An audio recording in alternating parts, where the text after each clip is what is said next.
The जबरदस्त show. भाई sorry यार, आई नो यार भाई, मेरे को ना चेस्ट में हैवीनेस हो रही है भाई। मैं ना ये अगर मैं कंपटीशन नहीं हो तो पड़े रहने देता, मुझे निकल जाता मैं। पर जब से हर चीज़ का उनका मतलब कच्चा चिट्ठा खुल चुका था, उनकी मैनिपुलेशंस बाहर आ चुकी थी। जब जब मैं नहीं चाहूँगा कि मेरे रिश्ते पर कोई टिप्पणी करे, तो मैं किसी और के रिश्ते पर टिप्पणी नहीं करना चाहता। अगर उनके बीच में तनाव है तो I would like it to be resolve as soon as possible and in a nice way. 11 लोग अपनी तरफ चाहिए, 6-7 लोग मैं रखता हूँ नॉमिनेशन करने के लिए हर हफ्ते। एविक्शन आपका स्पेशली कह सकते हैं जी। और अगर मैं एविक्शन और एलिमिनेशन की बात करूँ तो ये कहा जा रहा था आयशा बाहर आएगी और रिंकू जी तो बाहर आ ही गए थे जी। तो क्या कहना चाहोगे आप? और ट्विटर पे यही चल रहा था कि आयशा को बाहर आना चाहिए। What is your take? Okay. मुझे नहीं पता बाहर क्या लिखा जा रहा था, क्या हो रहा था। मैं उतना जानता हूँ अंदर की आप बीती क्या थी। एंड आयशा को बाहर आना चाहिए था। मैं कोई नहीं हूँ ये कहने वाला कि उसे बाहर आना चाहिए था। जो एक शो का फॉर्मेट है और प्रोसेस है, उस प्रोसेस के हिसाब से अगर एलिमिनेशन या एविक्शन होने थे तो उसमें मेरा नाम अगर लिया गया तो I am perfectly fine with it. Big boss की लाइन, आखिरी लाइन पत्थर की लकीर, तो बोल दिया, हो गया। लेकिन अनिल, आपने जो घर के अंदर अपनी पर्सनालिटी हम सबको दिखाई है जी। ऐश्वर्या से हमारी पर्सनली कोई बात नहीं करी जी जी। वो है ही नहीं, तो वो अंदर दिखा है अपना। ओके। तो लड़ता है, वो तो करता है, बिल्कुल लड़ता हूँ और मैं लड़ा भी हूँ। मैं तो बिल्कुल वही दिखाइए जो मैं हूँ। उनका कहने का मतलब ये था कि जितना मैं लड़ता हूँ, अगर बाहर अगर किसी से हुआ, जो मेरा एक रोड रेज का इंसिडेंट मैंने उनके साथ शेयर किया था और मैंने ऑन द शो भी शेयर किया था, it was in context to that कि उस तरह की लड़ाई मैं करता हूँ, पर यहाँ पर मुझे करने की ज़रूरत लगी नहीं। And we are two individual people ना, ऐश्वर्या और मैं। तो उनको अगर लगा कि इस सिनेरियो में मुझे लड़ना चाहिए, मुझे लगा मुझे लड़ने की ज़रूरत नहीं है, I can handle it with my own way, जिस तरह से मैं करता हूँ। So that's where the individuality stands out. उनको लगा कि yes this is the way to do it, I said no, I don't want to do it like that. Simple as that. That was a simple difference in the way we approached a certain scenario. तो लड़ा तो मैं हूँ, जितनी बार चिल्लाया हूँ किसी मुद्दे पर जहाँ मुझे लगा कि इसमें चिल्लाने जैसा बनता है, मैंने चिल्लाया। और जहाँ मुझे लगा कि मैं सटीक तरीके से बात करके भी कोई मुद्दे का हल निकाल सकता हूँ, तो मैंने वो भी किया है। लेकिन नहीं ये कह सकते हैं कि आपने जो आपकी डिग्निटी मेंटेन कर और बहुत कामली जितना आपने मैनेज किया है वहाँ पर, आप जैसे इंसान का वहाँ पर कोई काम नहीं है, बल्कि जो लोग है नहीं वो अंदर जाकर बन गए हैं, वैसे लोगों का अंदर काम है जो चीखते चिल्लाते हैं। तो इसीलिए आप कह सकते बाहर आ गए इतनी जल्दी कि आप टिके होते। तो आप कहना चाहती है कि बिग बॉस का घर ऐसा घर है जिसमें चिल्लम चिल्ली ही चलती है, आप वही कहना चाह रही है ना? हाँ, I don't agree with you in that. I feel जो बिग बॉस ने एटलीस्ट जो शब्द कहे हैं मुझसे या हम सब से, जो हम कंटेस्टेंट्स रहे हैं, कि एक मुद्दा, स्पेसिफिकली एक मुद्दा जो आप सबको बहुत क्लियरली याद भी होगा शायद, जब अभिषेक और तहलका भाई सनी, उसके साथ एक मुठभेड़ हुई थी और उसमें तहलका ने कुछ चीज़ फेंकी थी और उसके बाद एक चेस्ट पंप वाला चीज़ हुआ था। तो उस चीज़ का समाधान जब बिग बॉस को बीच में आना पड़ा, तब निकला था ये कि उन्होंने कहा था यहाँ पर कुछ ना समझ लोगों के लिए समझदारी वाली बात करने जा रहा हूँ, उनको समझाने जा रहा हूँ कि एक सिविलाइज्ड सोसाइटी में किस तरह से तो पेश आते हैं। उन्होंने ये बोला था, बर्ताव कैसे किया जाता है। और उसका मतलब ये नहीं कि आप हर चीज़ में चीखें, चिल्लाएं या लड़ें। मैंने कब रोका है आपको कि आप अपने पॉइंट ऑफ व्यूज़ ना रखें, अपने ओपिनियंस ना रखें, पर हाथ उठाना या वायलेंस इज़ नेवर एक्सेप्टेड। सो यही बात है, चीखना चिल्लाना अगर आप कह रही है तो आपका ओपिनियन है। हमारे बिग बॉस ने हमें कुछ और आदेश दिया है।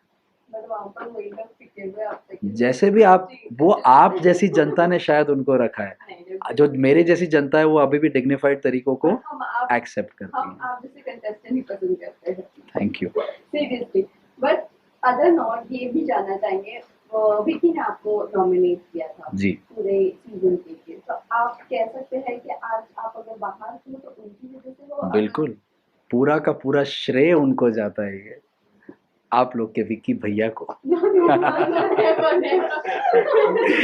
Unanimous answer.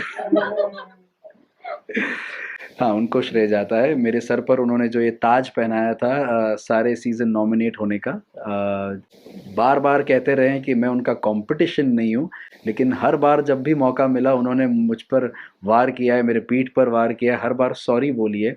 आप लोगों ने देखा होगा, आई डोंट नो कितनी बार दिखाया गया, लेकिन कम से कम 3 बार आकर माफ़ी माँगी है कि भाई सॉरी यार, आई नो यार, भाई मेरे को ना चेस्ट में हेवीनेस हो रही है, भाई मैं ना I am not being able to breathe भाई, I need to sort things out with you, क्योंकि हम एक ही रूम में रहते हैं, मुंह चढ़ाकर क्रॉस कर रहे हैं एक दूसरे को, अच्छा नहीं लग रहा है मुझे। मैंने बोला चल हेल्थ के ऊपर कुछ नहीं आता, let's move ahead from this. फिर से नॉमिनेशन आते ही फिर से वो नॉमिनेट कर देते थे और फिर बोलते थे भाई तू मेरा कंपटीशन नहीं है, ये अगर मैं कंपटीशन नहीं हूँ तो पड़े रहने देता, मुझे निकल जाता मैं। बट दिस इज ये उनका जो दोगलापन था वो दिख गया मुझे। इसी पर रिसेंटली एपिसोड की बात करेंगे जी। जहाँ पर अभिषेक और विकी भैया का झगड़ा चल रहा था, आप उनको साइड कर रहे थे, फिर विकी भैया आ रहे थे, आप पे भी चढ़ने लगे थे, तो क्या लगता है उस बिहेवियर के बारे में, क्योंकि अब उनका बिहेवियर पैटर्न बन चुका है ऐसा कहा जाता है। तो इस पर मैं क्या कहूँगा, आई विल से समथिंग।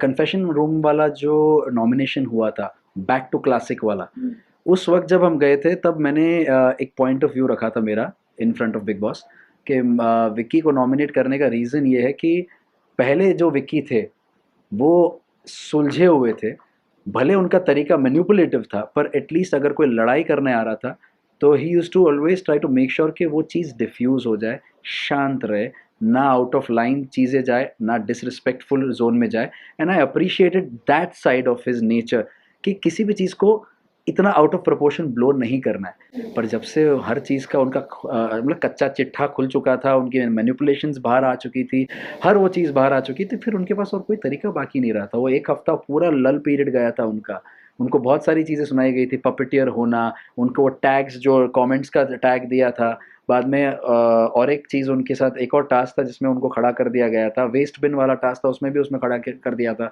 तो एक लो फेज चल रहा था उनका। उसके बाद उनको लगा कि getting back to the game is fighting. तो मैंने एक चीज़ कही थी कि या तो वो खुद लड़ेगा या तो जो सामने से लड़ने आ रहा है उसके साथ वो लड़ाई और बढ़ाएगा। सो यही है जो उसका एक मात्र गेम है जो शो में रह गया है, and he has nothing else to offer. जहाँ तक मेरी समझ रही है शो की, जो हमेशा से कहा गया रिश्तों में क्लैरिटी, तो रिश्ते रिश्ते बनाना जो ऑथेंटिक रियल ऑर्गेनिक रिश्ते होते हैं वो बनाना ज़्यादा ज़रूरी है, rather than actually making a number list या लड़ाई करना या जो लड़ने आ रहा है उसके साथ लड़ाई बढ़ाना। उस बेसिस पर मैंने कहा था, और मैं ये दावे के साथ क्यों कह पा रहा हूँ कि उसके पास कुछ नहीं है देने के लिए शो को अब, क्योंकि उसने कोई और नया रिश्ता नहीं बनाया था। लेकिन मैंने even in the 10th week और 9th वीक मुनव्वर के साथ एक रिश्ता बनाने की कोशिश की और वो कहीं ना कहीं सफल रही। अनफॉर्चुनेटली शो का फॉर्मेट जो था डबल एविक्शन, उसमें मैं निकल गया, नहीं तो आज भी अगर मैं वहाँ होता तो वो रिश्ता शायद आगे बढ़ता। रिश्तों की क्लैरिटी से मैं एक बात आपसे भी पूछना चाहूंगी, विक्की भैया क्यों सबसे रिश्ते की क्लैरिटी जानना चाहता है, उनकी खुद के रिश्ते में कितनी क्लैरिटी है जो डिवोर्स तक के बात आ जाती है, थप्पड़ मारने तक बात आ जाती है, और उनके खुद के ही रिश्ते में वो क्लैरिटी नहीं है, वो सबके मैटर सुलझाते रहते हैं और खुद का ही मैटर वो सुलझा नहीं पाते, ऐसी कैसी क्लैरिटी है? एडिंग टू दिस, कई बार इस चीज से आंटी भाई में चिढ़ जाती है या उनको बोलती है कि तू मेरे साथ बैठता नहीं है या तू मेरे साथ बात नहीं करता है, और जब ये दो अलग चीज़ें, मैं उस पर बाद में आता हूँ। Let me just answer this first कि जब मैं नहीं चाहूँगा कि मेरे रिश्ते पर कोई टिप्पणी करे तो मैं किसी और के रिश्ते पर टिप्पणी नहीं करना चाहता। अगर उनके बीच में तनाव है तो I would like it to be resolve as soon as possible and in a nice way. और आपने जो सवाल पूछा था ये था कि रिश्ते में क्लैरिटी ना, तो उस एक रिश्ते को अगर मैं छोड़ दूँ तो उनके किसी भी रिश्ते में क्लैरिटी नहीं है। क्यों नहीं है? क्योंकि उन्होंने पहले नंबर देखा, नंबर गेम की जो लिस्ट है उनकी वो लिस्ट देखी और उसके बेसिस पर रिश्ता बनाया है। तो वो बेसिस, उसकी नींव ही नहीं है, वो फाउंडेशन ही नहीं है रिश्ते का। जब आप किसी से रिश्ता बनाते हैं, अगर मैं आपसे आज बात कर रहा हूँ, आपके साथ रोज़ बात करूँ, मीनिंगफुल बात करूँ, दिल से बात करूँ, आप कहीं ना कहीं आप मेरी बातों से जुड़ेंगे, आप मेरे इमोशन से जुड़ेंगे, तब जाके वो रिश्ता कहीं 5वें 6ठे दिन 7वें दिन वो कहीं पहुँचेगा, एटलीस्ट बिग बॉस के घर में।